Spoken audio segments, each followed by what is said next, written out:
सीताराम एक साड़ी बेचने वाला था जो हर हफ्ते गांव-गांव घूमकर साड़ियां बेचा करता था। उसके पास न कोई दुकान थी और न ही बड़ा नाम, लेकिन उसके व्यवहार में मिठास और शब्दों में सच्चाई थी। हर ग्राहक से ऐसे बात करता जैसे वह उसका अपना हो। सीताराम की पत्नी बीमार रहती थी, इसीलिए घर की सारी जिम्मेदारी उसी पर थी। कई बार उसे बहुत कम मुनाफे में साड़ी बेचनी पड़ती, लेकिन उसने कभी शिकायत नहीं की। उसका मानना था कि मेहनत से कमाया गया पैसा ही सुकून देता है। गांव की महिलाएं उसे साड़ी वाला भैया कहकर बुलाती थीं। एक बार सीताराम एक ऐसे गांव पहुंचा जहां हाल ही में बाढ़ आई थी।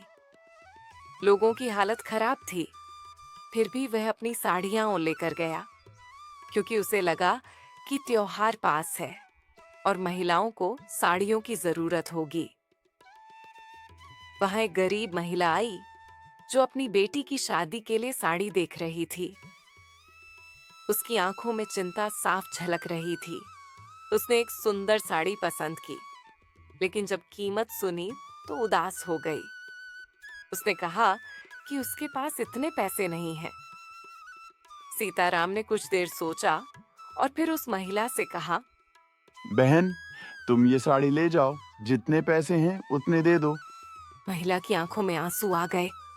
उसने दुआ देते हुए साड़ी ले ली। कुछ महीनों बाद सीताराम उसी गांव में फिर गया। इस बार गांव का माहौल बदला हुआ था। वही महिला जिसकी बेटी की शादी हुई थी, उसे खोजती हुई आई। उसने बताया कि उसकी बेटी की शादी बहुत अच्छे से हुई। उसने सीताराम को धन्यवाद दिया और बताया कि गांव के प्रधान ने उसकी ईमानदारी और दया के बारे में सुना है। अगले ही दिन प्रधान ने सीताराम को बुलाया और कहा कि गांव में एक छोटी दुकान खाली है। अगर वह चाहे तो कम किराए पर वहां साड़ी की दुकान खोल सकता है। सीताराम के लिए यह किसी सपने से कम नहीं था।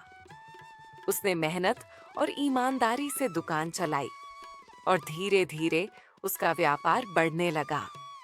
सीताराम ने कभी नहीं भुलाया कि उसकी सफलता की वजह सिर्फ पैसा नहीं, बल्कि इंसानियत थी।